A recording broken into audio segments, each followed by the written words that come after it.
के फल से कोई नहीं बचता। कौशाम्बी के राजा विजय प्रताप और उनकी महारानी सुनंदा का जीवन बड़े ही ऐशो आराम से गुजर रहा था। उनकी कई संतानें थीं और वे सभी स्वस्थ और सुंदर थीं। परंतु इस बार महारानी सुनंदा की कोख से एक ऐसे बालक का जन्म हुआ जो एक अंग विहीन मांस पिंड था। राजा और रानी बहुत उदास और दुखी हुए। घर के सभी लोग उस अंग विहीन बालक को देखकर बहुत दुखी रहने लगे। उस बालक को देखकर सुनंदा रात दिन आंसू बहाती रहती। राजा उन्हें समझाने का प्रयास करते, परंतु रानी पर इसका कोई असर न होता। एक दिन राजा ने कहा, सुनंदा, यह अंग विहीन बालक तेरी कोख से पैदा हुआ है और यह हमारा पुत्र है। यह कैसा भी हो, हमें इसे अपना पुत्र तो मानना ही होगा और हमें इसका समुचित पालन पोषण भी करना होगा। उस बालक का नाम मकराक्ष रखा गया और उसे राजमहल के एक एकांत कमरे में छिपा कर रखा गया, जिससे बाहर के लोग उसे देख ना सके, क्योंकि उसे देखकर लोग राजा रानी के साथ साथ उस बालक का भी उपहास करते। इस बालक के बारे में हम लोगों के अलावा किसी अन्य को कोई जानकारी नहीं होनी चाहिए, ऐसा राजा ने सुनंदा से कहा। इस प्रकार राजा व रानी अपने भाग्य को कोसते हुए उस बालक का राजमहल के अंदर ही पालन पोषण करने लगे। उसे राजमहल से बाहर कभी भी नहीं लाया जाता। संयोग से प्रव्रज्ञा करते हुए एक दिन तीर्थंकर भगवान महावीर उस नगर में पधारे। उसी नगर में उनके सत्संग की व्यवस्था की गई। हजारों लोग वहां सत्संग सुनने आए, उनका दर्शन लाभ करने आए। भगवान महावीर के आगमन की जानकारी एक वृद्ध को भी मिली जो दृष्टिहीन थे। उनकी भी इच्छा महावीर के सत्संग में जाने को हुई। वे सदा अपने भाग्य को कोसा करते कि मेरे किसी बुरे कर्म, अशुभ कर्म, पाप कर्म के कारण ही मैं अंधा हूँ। उनके शरीर में भी कई गहरे जख्म थे जिनकी पीड़ा से वे बार बार कराह उठते। आग्रह करने पर एक युवक ने उन्हें महावीर के सत्संग तक पहुंचा दिया। वे एक ऊंचे टीले पर बैठे थे। भगवान महावीर का सत्संग चल रहा था।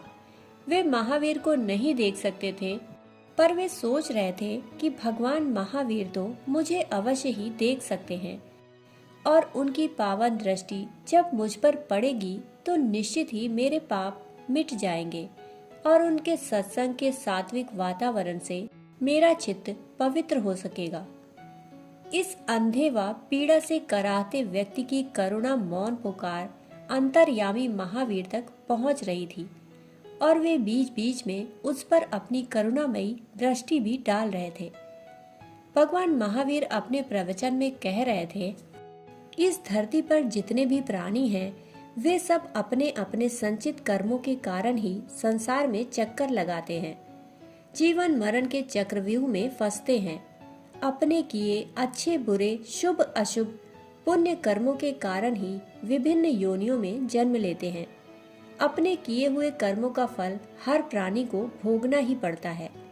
जिस तरह तुम्बी पर मिट्टी की तह जमाने से वह भारी हो जाती है और डूबने लगती है, उसी तरह हिंसा, झूठ, चोरी, व्यभिचार तथा मूर्छा मोह से युक्त कर्म करने से आत्मा पर कर्म रूपी मिट्टी की तह जम जाती है और वह भारी बनकर अधोगति को प्राप्त हो जाती है। इसके विपरीत यदि तुम्बी के ऊपर की मिट्टी की तह हटा दी जाए तो वह हल्की होने के कारण पानी पर आ जाती है और तैरने लगती है। वैसे ही यह आत्मा भी जब कर्म बंधनों से मुक्त हो जाती है तब वह ऊपर की गति प्राप्त करके लोकाग्र भाग पर पहुंच जाती है और वहां स्थिर हो जाती है। इधर भगवान महावीर का प्रवचन चल रहा था और उधर उनके पास बैठे उनके शिष्य गौतम स्वामी बार बार टीले पर बैठे उस अंधे वृद्ध को ही देख रहे थे। महावीर स्वामी को आश्चर्य हुआ कि मेरी तरफ एकटक देखने वाला गौतम आज बार बार मुड़कर क्या देख रहा है। जब सत्संग पूरा हुआ तब भगवान महावीर ने गौतम स्वामी से पूछा, वत्स, आज सत्संग के समय तुमने ऐसा क्या देखा जिससे तुम्हारा मन सत्संग में नहीं लगा? गौतम स्वामी ने कहा, भगवान, आज मैं सत्संग में आए उस वृद्ध व्यक्ति को देख रहा था जो न सिर्फ दृष्टिहीन था वरन अपने शरीर के जख्मों घावों की पीड़ा से करा रहा था। वह कितना अभागा और दुखी प्राणी है। भगवान, क्या उससे भी अधिक कोई दुखी हो सकता है?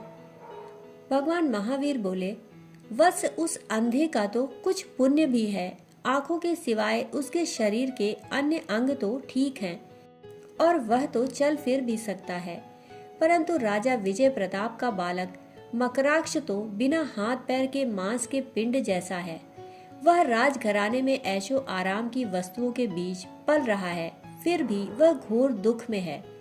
पर इस बात को केवल राजा रानी ही जानते हैं।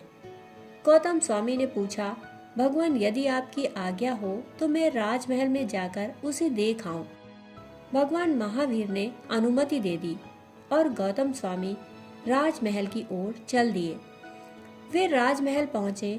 उन्हें देखकर राजा रानी दोनों आश्चर्यचकित थे और सोच रहे थे कि अभी भिक्षा का समय नहीं है और इनके हाथ में भिक्षा का पात्र भी नहीं। फिर भी महावीर स्वामी के यह शिष्य हमारे राजमहल में इस समय क्यों आए हैं? राजा ने उनकी आव भगत की और उनसे कहा, आपके आगमन से आज हमारा राजमहल पवित्र हो गया। कहिए, हम आपकी क्या सेवा कर सकते हैं?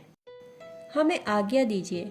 गौतम स्वामी ने पूछा, राजन, क्या आपके राजमहल में किसी ऐसे जीव का पालन पोषण हो रहा है जो अंग विहीन मांस पिंड जैसा है?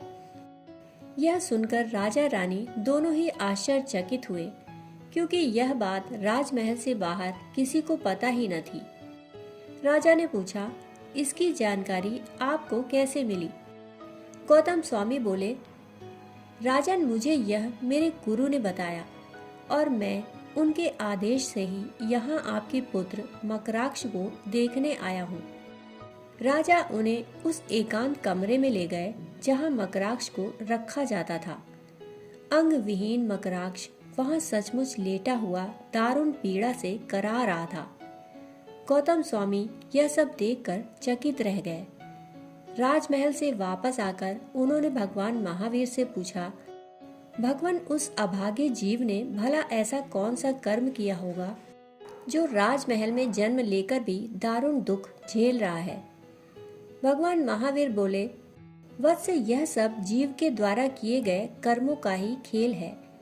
मकराक्ष अपने पूर्व जन्म में इसी क्षेत्र के सुकर्णपुर नगर का स्वामी था और उसके अधीन अन्य 500 ग्राम भी थे। पूर्व जन्म में उसका नाम इक्काई था। वह अनित्य संसार को नित्य मानकर जीवन जीता था। वह लूट मार, व्यभिचार, अपहरण आदि बुरे कर्मों में ही निरत रहता। वह अपनी प्रजा पर घोर अत्याचार कर उसे काफी दुख देता था। वह साधु संतों का अपमान और सत्संग का निरादर करता। पूर्व जन्म के इन बुरे कर्मों के कारण ही वह अंग विहीन मांसपिंड के रूप में जन्मा है और राजमहल में जन्म लेने के बावजूद राशि सुखों से वंचित है और दारुण दुख झेल रहा है। इसलिए जीव को अपने कर्मों के प्रति सदैव सावधान रहना चाहिए और शुभ व पुण्य कर्मों में निरत रहना चाहिए। जो जैसा करता है उसे वैसा ही फल प्राप्त होता है। दोस्तों, कहानी सुनने के लिए आप सभी का बहुत बहुत आभार। फिर मिलते हैं ऐसी ही एक कहानी के साथ। तब तक के लिए धन्यवाद।